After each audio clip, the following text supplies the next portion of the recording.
Hi friends, welcome back to my channel. ഇന്ന് ഞാൻ വന്നിരിക്കുന്നത് ഇഫ്താറിൻ്റെ ടൈമിലൊക്കെ കഴിക്കുന്ന ഒരു ഹെൽത്തി ആയിട്ടുള്ള ഒരു ഡ്രിങ്കിൻ്റെ റെസിപ്പിയുമായിട്ടാണ്. ഇതിൻ്റെ പേരാണ് തരിക്കഞ്ഞി. തരിക്കഞ്ഞി എന്നൊക്കെ കേൾക്കുമ്പോൾ നിങ്ങൾ കരുതേണ്ട അച്ചാർ കൂട്ടി കഴിക്കുന്ന കഞ്ഞിയാണെന്ന് അല്ല. ഇതൊരു പായസത്തിൻ്റെ ഏകദേശം ഒരു മിനി പായസം എന്ന് തന്നെ പറയാം. അതിൻ്റെ ചേരുവകളൊക്കെയാണ് ഞാനിവിടെ എടുത്തു വെച്ചിട്ടുള്ളത്. ചെറിയ ഉള്ളി, അതുപോലെ തന്നെ നട്ട്സും, ഏലക്കായ, നല്ല നെയ്യുണ്ട്, പഞ്ചസാര, റവ വെച്ചിട്ടാണ് നമ്മളിത് ചെയ്യുന്നത് കേട്ടോ. നമുക്കിത് എങ്ങനെ ചെയ്യുന്നത് നോക്കാം.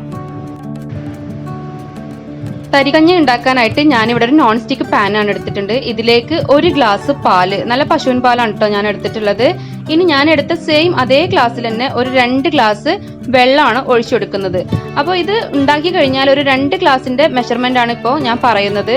അപ്പോൾ 1 ഗ്ലാസ് പാലിന് 2 ഗ്ലാസ് വെള്ളം ഒഴിച്ചു കൊടുക്കുക. ഇനി ഇതിലേക്ക് നമ്മുടെ റവയാണ്. റവ ഞാനിപ്പം നമ്മുടെ മെഷർമെന്റ് കപ്പിൽ ഏറ്റവും ലാസ്റ്റത്തെ കപ്പ്, ഏറ്റവും ചെറിയ കപ്പിൽ 1 കപ്പ്, അഥവാ 1/8 കപ്പ്.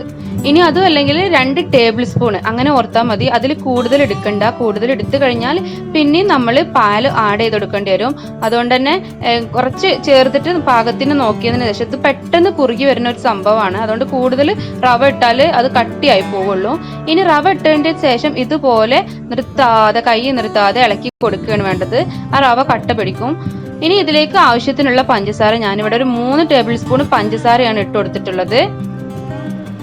അപ്പോൾ പഞ്ചസാരയുടെ അളവും കൂടണ്ട. നമ്മളെ ഒരുപാട് ഓവറായിട്ട് പായസത്തിന്റെ നല്ലൊരു മധുരമൊന്നും വേണ്ട. ഇതിന് അത്യാവശ്യം കുടിക്കാൻ പാകത്തിനുള്ളൊരു മധുരം. അപ്പോൾ ഇതൊരു പാകമാണ് കേട്ടോ. ഒരു 3 ടേബിൾ സ്പൂൺ എന്ന് പറയുന്നത് ഇതൊരു പാകത്തിനുള്ളൊരു മധുരമാണ്.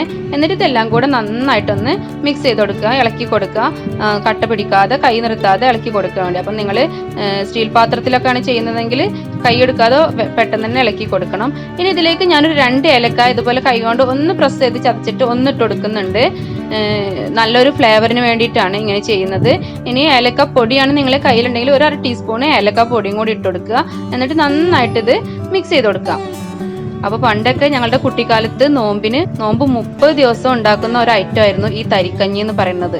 അപ്പോൾ നമ്മുടെ മമ്മിയൊക്കെ ഇത് ഉണ്ടാക്കി തരുമ്പോൾ നല്ലൊരു ടേസ്റ്റ് ആയിരുന്നു. അന്ന് നോമ്പ് തുറക്കുന്ന സമയത്ത്, നോമ്പ് തുറക്കണ ഒരു 10 മിനിറ്റ് മുമ്പേ ഇത് മമ്മി റെഡി ആക്കുള്ളൂ. എന്നിട്ട് ഈ ചൂടോർക്ക് നമ്മുടെ ടേബിളിൽ ഇത് വെക്കുമ്പോൾ അതിൻ്റെ ഒരു മണം, നല്ലൊരു സ്മെല്ലാണ് കേട്ടോ. ആ ഒരു കൈപ്പുണ്യം നമുക്ക് എന്തായാലും കിട്ടില്ലല്ലോ അല്ലേ. നമ്മൾ ഉണ്ടാക്കുമ്പോൾ അതിൻ്റെതായ ഒരു ടേസ്റ്റ് വ്യത്യാസമൊക്കെ ഉണ്ടാവും. എപ്പോഴും വീട്ടിൽ നിന്ന് മമ്മി ഉണ്ടാക്കി തരുമ്പോൾ അത് നല്ലൊരു ടേസ്റ്റ് തന്നെയായിരുന്നു കേട്ടോ അന്നത്തെ. പ്രത്യേകിച്ച് നമ്മുടെ വീട്ടിൽ പ്രായമായവരൊക്കെ ഉണ്ടെങ്കിൽ അവർക്ക് നിർബന്ധമാണ് ഈ ഒരു തരിക്കഞ്ഞി അന്നത്തെ കാലത്തൊക്കെ. അപ്പോൾ മസ്റ്റായിട്ട് നമ്മൾക്ക് ഉണ്ടാക്കുന്ന ഒരു ഐറ്റം ആയിരുന്നു നോമ്പിന്. ഒരു ജ്യൂസ് ഉണ്ടാവും, അതിൻ്റെ കൂടെ ഒരു ലൈം ഉണ്ടാവും, അതിൻ്റെ കൂടെ ഒരു ചെറിയ ഗ്ലാസ്സിൽ ഈ ഒരു തരിക്കഞ്ഞി മസ്റ്റായിട്ട് ഉണ്ടാവും. ഞങ്ങളൊക്കെ അന്ന് എന്നും കുടിക്കുന്ന ഒരു സംഭവമായിരുന്നു. ഇപ്പോഴത്തെ കുട്ടികൾക്കൊന്നും ഈ ഒരു ഐറ്റം അറിയണുണ്ടാവില്ല. അവർക്കാണെങ്കിൽ കഴിക്കാൻ കുറച്ച് മടിയുമായിരിക്കും. ഇതൊക്കെ ഇവരെ കൊണ്ട്, കുട്ടികളെ കൊണ്ട് നിർബന്ധിച്ച് കൊടുപ്പിക്കുന്നതും കഴിപ്പിക്കണൊക്കെ നല്ലതാണ് കേട്ടോ. നല്ലൊരു ഹെൽത്തി ആയിട്ടുള്ളതാണ്. നോമ്പെടുപ്പിക്കുന്ന കുട്ടികൾക്കൊക്കെ ക്ഷീണം മാറാനായിട്ട് നല്ലൊരു ഐറ്റമാണ് കേട്ടോ ഇത്. അപ്പോൾ അതിങ്ങനെ കൈയെടുക്കാതെ ഇളക്കി കൊടുത്താൽ മതി. അപ്പോൾ ഇങ്ങനെ കുറുകി വരുമ്പം ഇത് അധികം കുറുകാനായിട്ട് നിൽക്കരുത്. ഒരു പാകത്തിന് കുറുകലായി നിർത്തിക്കൊള്ളണം. കാരണം നമ്മൾക്കിത് കുടിക്കുന്ന ടൈം ആകുമ്പോൾ ഒന്നും കൂടി കട്ടിയായി കിട്ടും. അതുകൊണ്ട് ആ ടൈം ആകുമ്പോൾ നിർത്തണം കേട്ടോ. അപ്പോൾ ഇത് ഒരുപാട് നാട്ടിൽ പല പല രൂപത്തിലായിട്ട് ഞാൻ കണ്ടിട്ടുള്ളത്. ഇതിൽ സേമിയ ഇടുന്നവരുണ്ട്. പക്ഷെ ഞങ്ങൾക്ക് ട്രഡീഷണൽ ആയിട്ട് ഇങ്ങനെയാണ്, വെറും റവ മാത്രം ഇട്ടിട്ടാണ് നമ്മൾ അന്ന് ഉണ്ടാക്കിയിട്ടുണ്ടായിരുന്നത് കേട്ടോ. ഇപ്പോൾ ചിലവർ ഇതിലൊരു സ്പൂൺ സേമിയ ഒക്കെ പൊടിച്ചിട്ട് ചേർക്കുന്നവരുണ്ട്. അങ്ങനെയും ചെയ്യാം. അപ്പോൾ ഇത് ഇവിടെ റെഡി ആയിട്ടുണ്ട്. നമുക്കിനി ഗ്യാസ് ഓഫ് ചെയ്യാം കേട്ടോ.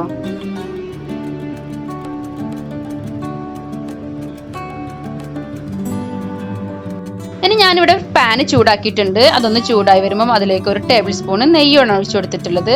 അതൊന്ന് ചൂടായി വരുമ്പം അതിലേക്ക് ഒരു 3 ചെറിയ ഉള്ളി ചെറുതാക്കി കട്ട് ചെയ്തത് അതൊന്നിട്ടിട്ട് നന്നായിട്ടൊന്ന് റോസ്റ്റ് ചെയ്തെടുക്കാം. അപ്പോൾ നമ്മൾ ഇതിന് പകരം സവാള ഒന്നും ചേർക്കരുതിട്ടാ. ഇതിലേക്ക് ഒരു ട്രഡീഷണൽ ആയിട്ട് ഇതിൻ്റെ ഒരു ടേസ്റ്റ് കിട്ടണമെന്നുണ്ടെങ്കിൽ നിങ്ങൾ ചെറിയ ഉള്ളി തന്നെ ചേർക്കണം. ഇപ്പോഴത്തെ ചെറിയ ഉള്ളി തന്നെ നല്ല വലുതൊക്കെ കിട്ടുന്നുണ്ട്.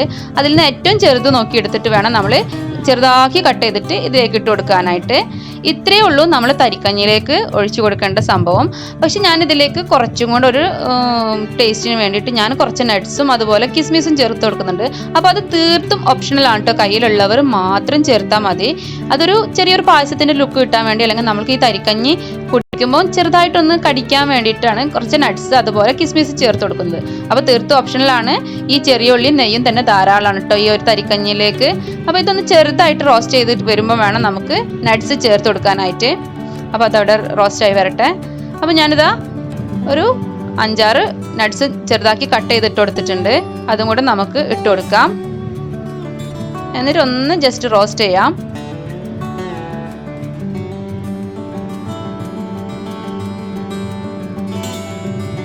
അതുപോലെ തന്നെ ഇതിലേക്ക് ഞാൻ കുറച്ച് കിസ്മിസും കൂടെ ചേർത്ത് കൊടുക്കുന്നുണ്ട് കേട്ടോ. അപ്പോൾ ഇതൊന്ന് ചെറുതായിട്ട് റോസ്റ്റ് ചെയ്തിടുമ്പോൾ ഇതൊന്ന് സൈഡിലേക്ക് മാറ്റിയിട്ട് ഈ ഒരു ടേബിൾ സ്പൂൺ നെയ്യ് തന്നെ മതിയാവും കേട്ടോ അതിനെല്ലാം കൂടെ.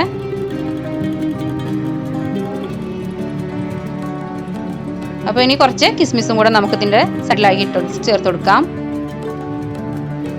ഇനി അതൊന്ന് ജസ്റ്റ് റോസ്റ്റ് ചെയ്യാം. അതിങ്ങനെ പൊങ്ങി വരും. അത് പൊങ്ങി ബോൾ പോലെ വരുന്നതായിട്ട് കാണാൻ നല്ല ഭംഗിയാണല്ലേ, നല്ല രസമാണ് ഇങ്ങനെ പൊങ്ങി വരുന്നത് കാണാനായിട്ട്. അപ്പോൾ നമ്മൾ തൂമിച്ചതൊക്കെ ഇവിടെ റെഡി ആയിട്ടുണ്ട്. ഇനി നമ്മൾ റെഡിയാക്കി വെച്ച തരിക്കഞ്ഞിലേക്ക് ഒഴിച്ചു കൊടുക്കുന്നതാണ് ചെയ്യുന്നത്. അപ്പോൾ ഇത്രയേ ഉള്ളൂ.